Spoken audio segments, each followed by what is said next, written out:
Il y a une islamophobie extrêmement forte qui travaille la société française, une islamophobie qui est devenue de passion populaire, elle est devenue une passion d'intellectuel. Et l'islamophobie, aujourd'hui, quand on allume un certain nombre de chaînes de télévision, elle est extrêmement présente sur les plateaux, et ceci est une anomalie.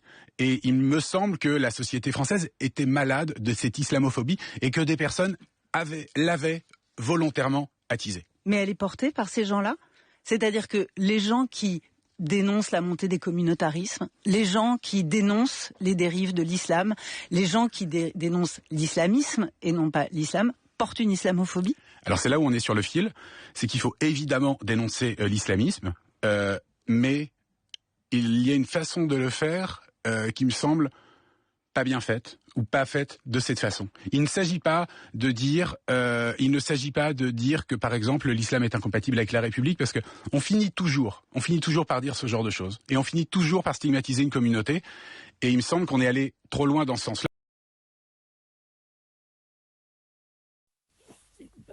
Alors on ne sait jamais quand un islamo-gauchiste militant va sur une radio militante elle-même. En France Inter, c'est une radio militante, c'est pas un média objectif. S'ils sont de bonne foi ou s'ils trollent. Mais je vais faire comme s'ils ne trollaient pas, comme s'il y avait une part de bonne foi dans son discours. Bien qu'il y ait des passages qui relèvent évidemment du troll, parce qu'il dit on finit toujours par dire que l'islam est incompatible avec la République. D'abord, on finit pas, on commence, puisque c'est un fait parfaitement prouvable. Il suffit d'ouvrir une page du Coran au hasard et en général, il ordonne des choses criminelles. Bon, regarde, c'est pas seulement incompatible avec la République, c'est incompatible avec les codes pénaux, le code pénal basique. L'islam est incompatible avec le code pénal basique. Le code pénal n'est pas une exclusivité des républiques. Il est aussi généralement dans les pays là, plus ou moins laïques, si vous voulez, mais même pas très laïques. L'islam ordonne plein de crimes. Il ordonne de tuer les non-musulmans. Si on ne peut pas les tuer, il ordonne de faire comme si on les tuait, c'est-à-dire de faire tout un tas de trucs, de les harceler, de les pigouiller, et de leur rendre la vie impossible. Alors ça, c'est le Coran, c'est très typique du Coran. De les torturer si on peut, et ceux-ci, le Coran précise, ceux-ci ont vu qu'il leur devienne insupportable de désobéir aux préceptes islamiques et qu'ils finissent par se soumettre. Donc le harcèlement continuel produit par l'islam est parfaitement théorisé dans le Coran, il est parfaitement illégal et criminel. Par exemple, les tournantes, qui sont une grande exigence, un ordre du Coran, le nazisme et les tournantes, c'est des crimes. C'est-à-dire que si quelqu'un participe à une tournante, il va en prison. Donc l'islam qui l'ordonne, c'est un texte, l'islam. Alors on ne va pas mettre un texte en prison. Et par ailleurs, ce texte est protégé par l'article 1er de la Constitution française. Sinon, le Coran étant bien plus monstrueux que Mein Kampf, il serait interdit depuis belle lurette.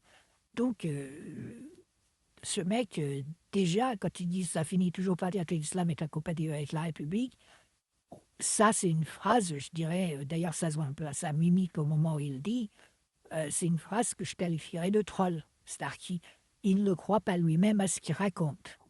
Enfin, plutôt, c'est vrai que l'islam est incompatible avec la République, mais ça ne finit pas, ça commence par là. En général, ce qui se passe dans les discussions plus ou moins honnêtes et sincères, c'est est-ce que le fait que le musulman, officiellement, ça veut dire quelqu'un qui croit que le Coran vient de Dieu, lui est compatible avec la République, c'est-à-dire doit rester en liberté. C'est ça la vraie question. Et elle dépend du fait que vous avez quelqu'un qui va dire « je crois que le Coran a été dicté par Dieu ». Bon, ça c'est une croyance, c'est une opinion. Mais la question c'est est-ce que dans ses actions, il va rester dans la légalité.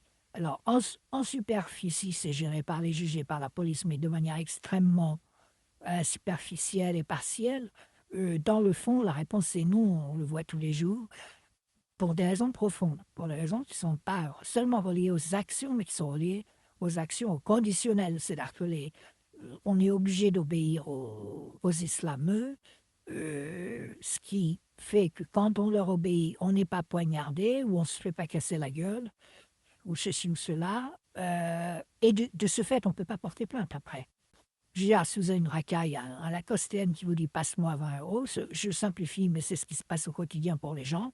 C'est pour ça que l'extrême droite est votée par la moitié de la France. Hein, c'est quand même pas rien. On n'est pas un pays habituellement habitué à voter à l'extrême droite, à part 10 à 15%. Il y a un noyau spécifique, si vous voulez, culturel, de conviction.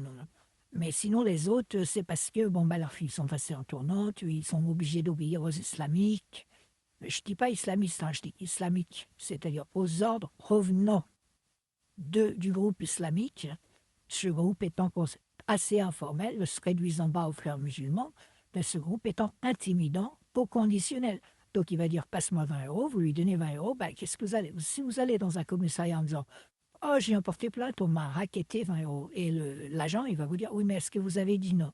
Non, vous savez bien qu'on ne peut pas dire non à l'islam, sinon, écoutez, on n'a rien dans le droit français qui nous permet d'identifier l'intimidation. La peur ne fait pas partie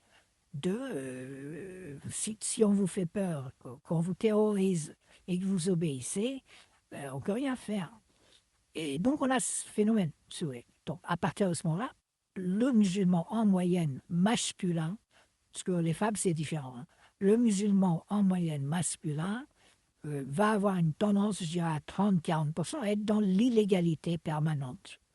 Et là, le mec, il pourrait dire, cette question-là, on la discute, c'est islamophobe de dire ça, pourquoi pas, ça l'est. Hein. Donc, il n'y a aucun souci. La question, c'est est-ce que c'est vrai ou est-ce que c'est faux? C'est pas tellement est-ce que c'est islamophobe. Une vérité islamophobe ne va pas devenir fausse parce qu'elle est islamophobe. Mais c'est à discuter parce que ça entraîne, si vous voulez, une essentialisation qui peut, et là on va tomber dans la xénophobie, et ça c'est une notion correcte, c'est une notion indisputable. La xénophobie est une faute, est un crime, est un délit, en tout cas, oui, je ne sais pas un crime d'ailleurs, c'est classé délit, mais peu importe, c'est interdit par le code pénal, mais pour une raison très simple, c'est que c'est injuste. Ça, vous allez, si ça se trouve, un xénophobe va se mettre à avoir tellement de crainte qu'il va s'en prendre à des innocents. Et c'est évidemment pour ça que la xénophobie, elle est interdite. La xénophobie n'est pas, à la base, si vous voulez, interdite parce qu'elle conduirait des gens à attraper des coupables et à les remettre à la justice. Non, la xénophobie, elle est interdite parce que c'est une essentialisation qui va entraîner l'agression d'innocents. C'est-à-dire des gens qui sont pour rien, mais ils n'ont pas la bonne couleur de peau ou ils n'ont pas le bon style, et voilà. Ça, on peut le discuter.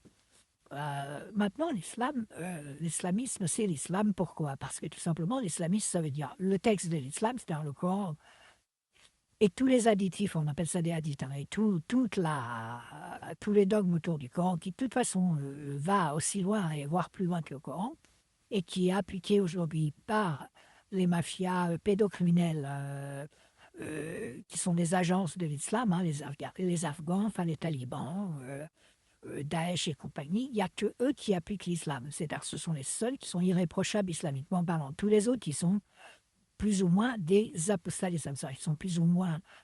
tous les autres qui se disent musulmans, se disent musulmans, mais ils n'appliquent pas l'islam. Les seuls qui appliquent vraiment l'islam à la lettre, c'est les Daesh, c'est les talibans, c'est tous les violeurs de chiites, c'est toutes les... Voilà, parce que c'est comme ça, le Coran est comme ça, et les textes islamiques sont comme ça.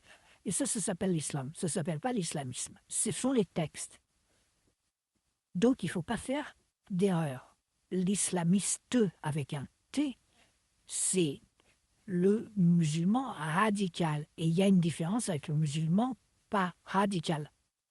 Mais ça n'a rien à voir. C'est les personnes, ça. Mais le texte, vous n'avez pas des textes pour musulmans modérés. Vous n'avez pas bonjour, je vais dans une librairie, pourrais-je avoir un livre des textes? Voilà, je disais, vous n'avez pas un texte. Bonjour, je voudrais aller au rayon islam, et dans le rayon islam, je voudrais une division de la bibliothèque en deux parties, la bibliothèque de l'islamisme et la bibliothèque de l'islam. Ça n'existe pas. L'islam, c'est l'islamisme. Les gens, ce qu'on appelle en général les musulmans modérés, qui en réalité sont des plus ou moins des apostats inavoués, enfin, des gens qui sont sortis de l'islam, qui ne croient pas à l'islam, mais qui se disent quand même musulmans d'un point de vue culturel, ces gens-là, aussi, on peut avoir envie de les défendre, et c'est totalement naturel de ne pas les confondre avec des musulmans authentiques, c'est-à-dire avec Daesh, avec le Hamas, avec les talibans, enfin avec tous les monstres absolus que génère l'islam une fois qu'il est appliqué. Enfin, tous ceux qui appliquent de manière l'islam de manière authentique, c'est-à-dire qui font ce que le Coran ordonne et ce que les textes islamiques ordonnent, il sera juste effectivement de confondre monsieur tout le monde qui se dit musulman avec les personnes qui appliquent l'islam. Par contre, vous avez un problème de, comment dire, de dénomination, enfin de désignation, puisqu'effectivement, les appeler musulmans, c'est très trompeur. Ils n'ont pas de texte, ils n'ont rien qui leur permet de dire qu'ils sont quand même musulmans. Et ils sont takfirisés, ça veut dire considérés comme des mécréants par les activistes, enfin, par les gens qui sont engagés dans l'islam, les adeptes de l'islam qui travaillent et qui ont lu le Coran et les textes. Et il y en a beaucoup, hein, y compris qui s'occupent du secrétariat, des papiers, de la propagande et qui ne vont pas accomplir un attentat terroriste. Par exemple, Rima Hassan, bon, a priori, c'est une actrice engagée puisque c'est un anagramme de Iran Hamas, hein, son prénom et son nom, c'est les mêmes lettres dans un ordre différent d'Iran Hamas, et puis elle payait des millions. Et elle n'a jamais été ni réfugiée ni quoi que ce soit, c'est une actrice. Bon, Rima Hassan, par exemple, alors, je passe sur le fait qu'elle est payée, donc sa sincérité est difficile à calculer, à évaluer quand vous êtes bien payé, et elle l'est. Bon, vous faites ce pourquoi vous êtes payé, donc je ne sais pas ce qu'elle pense vraiment, mais par contre, au niveau de la visibilité, elle dit que le Hamas c'est bien, que Daesh c'est bien, que les talibans c'est bien, qu'il faut appliquer l'islam dans le monde, que tous les juifs doivent être exterminés selon elle, hein, j'ai les extraits, etc. Donc, et puis après, elle tweet, elle efface son tweet une heure après, enfin on connaît ses trucs harcelants. Elle sait très bien que ces tweets seront screenés. Donc, on joue au chat et la souris. Hein, vous voyez. Bon, ben elle applique l'islam. Et elle va effectivement. Enfin, les gens qui la payent et son environnement vont dire que les gens qui se disent musulmans mais qui n'appliquent pas la charia ne sont pas musulmans. Et donc, on ne va pas se contenter d'avoir un taliban lointain, un Iranien lointain, enfin un Iranien, un des mafieux qui ont fait un coup d'État et qui ont mis l'Iran réduit l'Iran en esclavage, parce que le peuple iranien n'est pas musulman, et ils s'en foutent. Voilà, c'est de force la soumission pleine force. On n'a pas que ces gens-là qui prônent l'islam. On a aussi, donc, je viens de prendre l'exemple de Rima Hassan, mais on a aussi Siam Asbag, on a Ouria Boutelja, on a, etc. Eux, alors évidemment, tout le monde les qualifie d'islamistes, sauf parfois leurs alliés islamo-gauchistes. Hein. Moi, je n'ai pas entendu Mélenchon dire que Boutelja était une islamiste, c'est-à-dire une terroriste, ou une recéleuse de terroristes, enfin, une associée au terrorisme. Donc là aussi, il faut être prudent. Il n'est pas dit que quand un islamo-gauchiste comme le mec qui a parlé dans l'extrait prétend dénoncer l'islamiste, il n'est pas dit qu'il y mette les islamistes dedans. Bon, donc, déjà, on a ça. Voilà. Et ensuite, de toute façon, il n'y a aucun espoir d'aller dans cette voie de faire une distinction entre les islamistes et les musulmans parce que c'est très mouvant et c'est une ligne continue qui va de 0 à 1 mais sans cassure. Donc si de manière arbitraire vous mettez la frontière à 0,4, alors vous allez dire à 41 on est islamiste, à 39 on est musulman non islamiste. Alors qu'ils sont plus proches, il y a epsilon de différence entre les deux, que entre 60% et 70%, 0,6 et 0,7. Vous voyez, donc ça n'a pas de sens de faire cette distinction. Par ailleurs, les gens bougent sur cette échelle. Donc vous pouvez, en général, au niveau, admettons qu'on ait mis une marque à 0,4, vous avez des personnes qui n'arrêtent pas de franchir dans un sens et dans l'autre, comme les gens qui habitent à côté de la frontière et qui vont acheter des clopes à 10 km dans le pays voisin. Vous arrêtez pas. Et il y a des allers-retours entre la partie conventionnellement nommée musulman modéré et la partie nommée islamiste. Vous avez des allers-retours continuels. Voilà, ça n'a aucun sens. Puis ce problème se reproduira à chaque fois que vous allez choisir par convention un curseur. Par exemple, si vous le mettez à 0,5, vous aurez le même problème entre 0,49 et 0,51.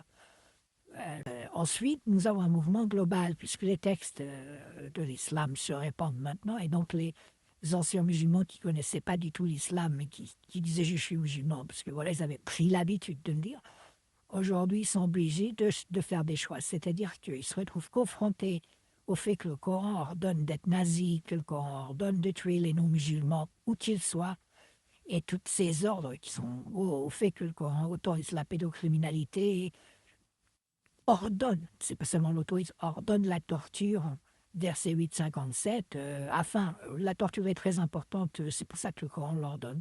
Le Coran, il ordonne de torturer les mécréants avant de les tuer, et il ordonne de les torturer en public.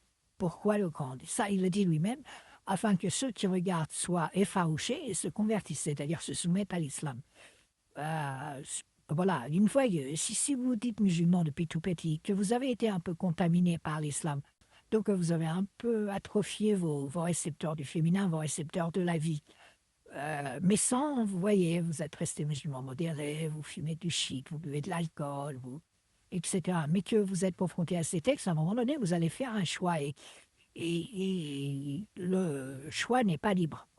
Parce que le Coran, il menace les gens qui désobéiront à l'islam. Il dit que vous serez brûlés vifs et pendant des centaines de milliers d'années. Brûlés vifs, maintenus rêvés, pendant des centaines de milliers d'années. Il ne s'agit pas d'une menace abstraite. C'est vraiment brûler vif concrètement. Et bon, normalement, quand vous êtes brûlé vif, au bout de 20 secondes, vous perdez connaissance et puis vous êtes mort au bout de 30 secondes à 1 minute 30. Hein. Voilà, vous ne brûlez pas vif plus d'une minute, mais c'est déjà une éternité hein, pour les gens qui brûlent vif. Et le Coran ajoute, oui, mais moi, là, je vous maintiendrai en vie, je remettrai des pots pour que votre souffrance soit maximum, etc. Donc, si vous voulez, quand vous êtes confronté au choix de obéir au texte ou pas, il n'est pas facile de dire je vais désobéir parce que le chantage opéré, c'est d'être brûlé vif et pendant des centaines de milliers d'années. Franchement, toute personne qui pense même qu'il y a une chance sur mille que ce soit vrai va se soumettre. C'est ce qu'on appelle le pari pascal négatif. Ça, personne n'a la foi. Il n'y a pas de foi d'ailleurs en islam. Mais il n'y a pas de foi, il n'y a pas de spiritualité. C'est plus ou moins interdit puisque ça vous éloignerait du texte. Par contre, vous êtes comme quelqu'un qui ne veut pas monter dans un avion tout en sachant qu'il y a seulement une chance sur 1 million qui s'écrase et donc tout en sachant que c'est pas du tout ça. Et eux, ils sont sûrs de ne pas vouloir prendre le risque. Pour eux, l'apostasie, c'est comme quelqu'un qui a une phobie de l'avion et qui ne veut pas monter dans eux, apostasier, quitter l'islam. Ils sont confrontés au difficile choix. Et ça, c'est très difficile à comprendre pour l'extérieur de se dire, bon, je pense qu'il y a une très petite chance seulement que ce soit vrai, mais je n'ai pas envie de brûler vif éternellement, je n'ai même pas envie de prendre le risque, donc j'apostasie pas. Et de là, vous allez devoir travailler sur vous-même et vous détraquer, donc tomber malade, pour être précis, tomber malade. Et l'islam est une maladie. Et puis, éventuellement, ça deviendra irréversible. Là, vous allez vous transformer en monstre. Donc, vous allez atrophier vos récepteurs, votre empathie, etc. Et vous allez devenir les monstres qu'on voit tous les jours. C'est-à-dire qui accomplissent certes de la délinquance, mais une délinquance sans profit. C'est-à-dire ils vous torturent et ils y perdent aussi. Et ils s'en foutent. Pour eux, ils échappent à l'enfer, c'est tout. Le reste n'a pas d'importance. Et donc, ils vont vous torturer, violer, faire des tournantes, faire tout ce que font les lacostéennes de manière automatique ou après ce choix difficile lié à la publication du texte islamique, du dogme islamique. Mais de toute façon, à la fin, ce qui compte pour eux, c'est d'éviter l'enfer. Ils se sont formatés. Après, non, même plus, le retour en arrière est difficile. Ce qui fait que vous avez ce texte de l'islam qui, tant qu'il n'est pas interdit, est dézingué par les institutions et par l'atmosphère publique, reste un gigantesque problème. Et l'islamophobie est utile et une qualité. Et dans la pratique, tout ce qui est dénoncé comme islamophobe, c'est des blasphèmes. Les gens n'ont même pas l'idée de qualifier d'islamophobe par exemple, quelqu'un qui attaquera un musulman, on dira que c'est un raciste, un xénophobe, on ne dira pas que c'est un islamophobe. Les islamophobes sont innocents de racisme et de xénophobie, car ce sont les gens qui critiquent le Coran. Et ça, il faut vraiment bien le comprendre. Quand un musulman est attaqué, oui, je disais quand un musulman est attaqué en tant que personne, en tant qu'individu, il ne pense même pas à utiliser le mot islamophobe parce qu'il dispose des vrais mots, racisme, xénophobie, pour désigner l'islamophobie, c'est réellement le blasphème. Et s'il y a eu autant de pubs autour de ce mot, c'est parce que une tendance générale, si vous voulez, des gens qui défendent l'islam, c'est de s'offrir un bouclier humain. Ils disent, c'est pas grave si on nous attaque, nous, en tant qu'individus, mais on doit combattre par-dessus tout le corps, on doit se donner pour le corps. Et donc, ils montent en tant que bouclier humain. Ils disent, vous attaquez le Coran, c'est pire que si vous m'attaquez moi, et on va faire passer ça dans les tuyaux propagandistes. Voilà. Ensuite, concernant ce que dit l'islamo-gauchiste de l'extrait, il y a un autre truc très important, c'est que 2/3 des actes anti-religieux, toutes religions confondues, sont dirigés sont antisémites, sont dirigés contre le judaïsme, en vue d'ailleurs d'attaquer les juifs, qui n'est pas une notion religieuse, mais les agresseurs pensent, les agresseurs qui sont généralement adeptes du nazisme, qui viennent de l'islam et qui sont adeptes du nazisme, c'est très rare d'avoir des chrétiens qui commettent des actes antisémites criminels comme ça, pensent attaquer les juifs. En pensant attaquer les juifs, ils attaquent les bâtiments, les synagogues, par exemple. Il y a quelqu'un qui a essayé de faire un attentat, là, il y a quelques jours, contre une synagogue pas loin de Montpellier. Et bien 2/3 des actions criminelles anti-religieuses sont dirigées contre le judaïsme, contre les synagogues, contre les juifs, etc. Parce que les gens pensent que les juifs, ça veut dire adeptes du judaïsme. Ils se trompent, mais bon, voilà, c'est comme ça. Pourtant, vous n'avez que 400 000 juifs en France et 10 millions de musulmans, c'est-à-dire 20 fois plus. Vous avez 20 fois plus, il n'y a pas 10 millions exactement, mais en gros, vous avez 20 fois plus de musulmans que de juifs, et pourtant, des actions xénophobes contre des personnes prétendument musulmanes, enfin prétendues par leurs agresseurs musulmans, il y en a 2 fois. Donc on a un facteur d'environ, je dirais 40 à 50. Ça fait pour un acte antisémite, pour un acte islamophobe, enfin identifié comme islamophobe contre les musulmans et délictueux, vous en avez 50 qui sont graves, dirigés vraiment qui sont antisémites, et antisémites motivés. Hein. Il n'y a pas d'antisémite en dehors du nazisme dans l'action. L'action antisémite est une action nazie, même si vous avez des gens qui sont antisémites et pas nazis, ces gens-là ne passent pas à l'acte. Le passage à l'acte décomplexé provient du nazisme. Ce sont des nazis. Le mec qui a attaqué la synagogue est un nazi. Et le Coran ordonne le nazisme. Le mec a obéi au Coran. Vraiment, c'est très simple. Bon, donc quand il dit qu'il y a une islamophobie dans la société française, c'est effectivement un fait. Il y a une naziphobie, c'est-à-dire il y a des gens qui rejettent le nazisme, et il y a une dénonciation un peu diffuse, si vous voulez, de la criminalité et de la barbarie identifiée par les gens à l'islam, et moi j'ajoute, identifiée de manière légitime, dès lors qu'on connaît l'islam. Voilà. Mais quand bien même ce serait illégitime, ce que les gens dénoncent, ce n'est pas le musulman, c'est le crime. Et ils vont dire, nous constatons que c'est commis par des musulmans. En l'occurrence, des lacostéennes et des radicaux, mais peu importe. Hein. Si vous voulez, c'est commis par des musulmans en obéissance à l'islam. Voilà. Donc, on peut, si vous voulez, dénoncer des monstres, dénoncer des criminels, dénoncer Fourniret, dénoncer le Landais, si vous voulez comptabiliser dans un grand corpus, dans un grand ensemble de, si vous voulez, recensés comme des dénonciations de musulmans, évidemment, vous allez faire monter le compteur, mais c'est idiot. C'est idiot. Il est normal de dénoncer les tournantes, il est normal de dénoncer les lacostéennes, il est normal de dénoncer la criminalité grave, qui est souvent gratuite, sachant qu'elle ne l'est pas toujours, mais elle est souvent, c'est de la barbarie gratuite, où le délinquant ne gagne rien. Il torture, il est sadique, il viole, il tue, mais même pas pour y gagner quelque chose, à part ce qu'il imaginait être le paradis, le plus haut niveau du paradis promis par le Coran. Mais là, on entre dans l'islam, on entre dans le texte islamique.